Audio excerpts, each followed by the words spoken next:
Ngayong araw, inaasahang ilalabas ng Korte Suprema ang kanilang desisyon kaugnay sa cybercrime law.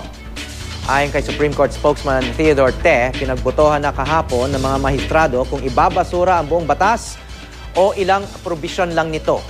Ayon sa mga nagpetisyon laban sa Cybercrime Prevention Act of 2012, illegal ito dahil nilalabag nito ang karapatan ng mga tao sa free expression, free speech at due process. Depensa naman ng Office of the Solicitor General ang mga gumagawa ng mga krimen tulad ng hacking at iba pang syndicated crimes ang mapaparusahan at hindi ang mga nagpapahayag ng opinyon gamit ang internet. Umaasa naman si Justice Secretary Laila de Lima na hindi idedeklarang unconstitutional ang buong cybercrime law.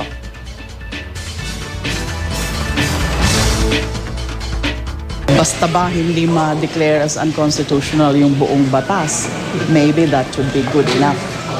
Tingnan natin.